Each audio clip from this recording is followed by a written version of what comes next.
Well, you see, that's the whole point, is the word lie needs to be defined. Now, Larry, you overlooked something on the back side. Oh, did I? Did I? Yeah, that I noticed. Okay. Where was the address of the corporation? The address of the corporation is RD1, Box 637, Shermansdale, Pennsylvania, and who picks 170. up the mail there? Robert Morey. Robert Morey. So he wasn't trying to set up a secret account. That's what I'm getting at. That's right. It's right here. Otherwise, he wouldn't have given the Pennsylvania address. I'm glad you noticed that, because there's so much red paperwork we're dealing with here that I miss a lot of stuff. I mean, if I was going to try to keep something secret from Morey, I wouldn't give his address on the document. And now get this. Get this. Now, if the camera can zoom in, how did Morey finally close out the secret bank account and get the remaining money that was in it? Right here on this document, this is part of that same thing we were just looking at.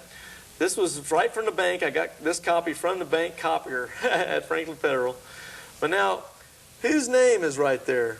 Robert Morey. Robert Morey, Executive Director, RD Box, and it even gives his other mailing address in Shermansdale. He's got a couple of them.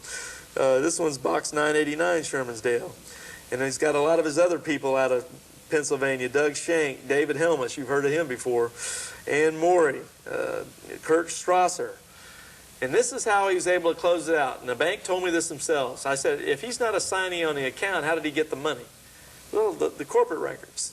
His name was there, so we released it to him. And he had put that in there when he reopened that account. Exactly. Right. This was turned in at the time the account was set up. So if the idea of it being a secret account, there's no way that you could prove that there was anything secret about it. Of course. And now, of course, a coup de grace on this. Well, first of all, this shows that Vincent McConnell would never have said what Morey said in that letter. Yeah. You know, so I believe that was just a fraudulent statement by Morey to try to make it look like he had the bank officials saying all this stuff. Right. But Vincent McConnell told me himself he never would have said it. He only would have said what the bank records reflected.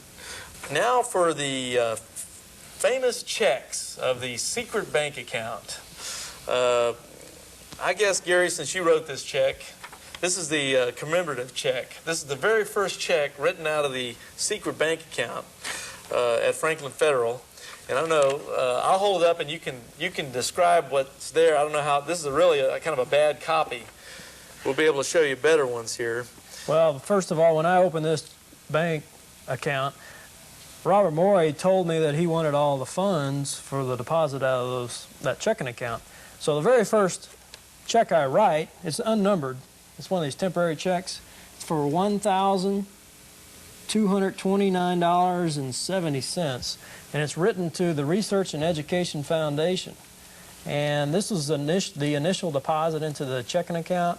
And all this money went to Robert Morey. I put it, you know, because he had wanted the money out of this checking account. That's the Bank of Landisburg. Now that's clear, Gary.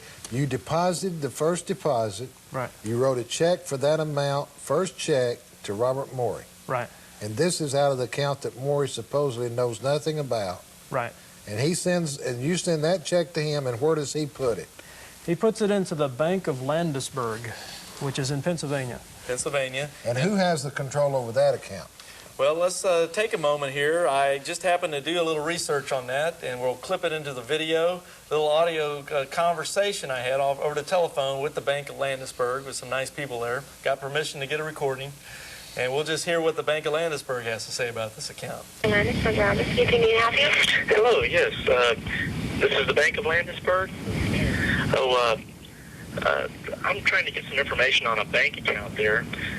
First of all, could I get the address of your bank, please? P.O. Box 179. P.O. Box 179. Landisburg, Pennsylvania 17040. Okay. And basically, I'm doing a little research, and I'm going to, hopefully you won't mind, but I'm going to be recording. I'm going to record this conversation just to get this little bit of information so I can verify it to some other people. But I'm just trying to find out about a bank account there. We have several checks that have been cashed. They were written to the Research and Education Foundation. And on the back of our canceled checks, it shows an REF, account number for Bank of Landisburg, account number 3404838. And I'm just trying to verify that this account is indeed the Research and Education Foundation. Switch phones, I get to the computer so I can verify. Okay.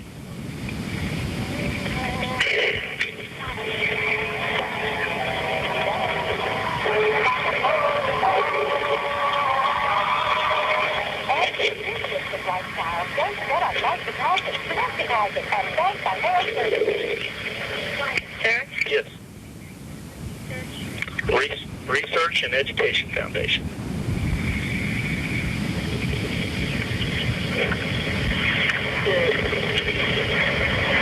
Try under research. Okay. Or do you want that account number again? I got 3 of them here. I'm going to see if one of those 3 is the one that we're looking for. Okay. Okay, the account number again was? 3404838. And I just want to count that's coming under Research and Education Foundation. Okay. Do you have a mailing address for that, or is it located in Shermansdale, or? Shermansdale. Okay. And I guess that's basically, it doesn't give you any other information. It's still open. It's still an active account. It's care of Robert A. Morey. Okay. And how far is Landisburg from Shermansdale? 9 to 10 miles. Okay. Not very far. Well, you've been very helpful. You have a good new year. Bye-bye.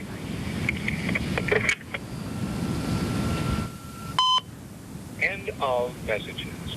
I don't think the Bank of Landisburg was lying to me. Well, Larry, it looks like to me that the secret account was certainly no secret to Morey, because he had this man make a deposit, wrote him the check for the very amount he put into the bank, then he puts it into the account in Pennsylvania where he has the control. Now, where's the secret? Exactly. And in fact, not only that, we have a document here, but we're pressed for time. Anyone that wants to write me to get this document, I'll be glad to provide it for you. We've got more than we can handle right now. It's amazing how much time you can spend just going through all this paperwork, but trying to make it easier for people to understand. But we have a letter dated April the 13th, 1993, addressed to Gary and myself. And they list several things they want us to do. And this document is signed by the whole board of REF, Shank and Strasser, I think, and Helmus, and all of them, and Morey.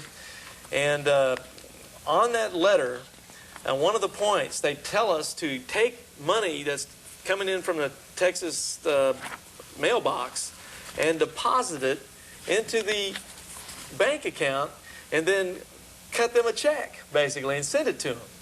And so Gary was actually following the actual procedure he was told to do in this April the 13th, 1993 letter. Now, there was no other account existing at that time. Here's a copy of the letter. Oh, you've got it right here. Excellent. I couldn't find mine in time, so. There's a lot of documents, so it's kind of hard to... It's hard to see. You can see right there, though. Well, read this particular statement that you I will in just a minute. See, it's addressed to both Gary and me, so they knew we both had signed it. Mm-hmm. They knew we both were in control of that account, and the proof of the pudding is on the next page. And now notice who signed it, too. It says Morey and Morey. Miss Morey and all these other people. We didn't make, there's David Helmus on there. Yeah. And I think it's right here, number 3, point 3. Please deposit all checks received and mail 1 check for the total each week along with the accompanying deposit slips. Now, are they talking about taking money and putting it in our own personal banking accounts? What are they talking about? And they all signed it, and it's addressed to both of us. We had to have a checking account. We had a checking account, and the reason we had the account was so they could get the money. Right. Plus, they didn't want to hassle with all the little checks that were coming in. So, exactly. You know, it's easier for us to do all the petty work of getting it in the account. If we mail the checks up to them, it could be lost in the mail, perhaps. It was easier just to put it in an account, then cut them a single check, and they can take the money. Right. It's a lot easier to do that. And it's just as simple as that. Yep. Amazing, isn't it? Yeah.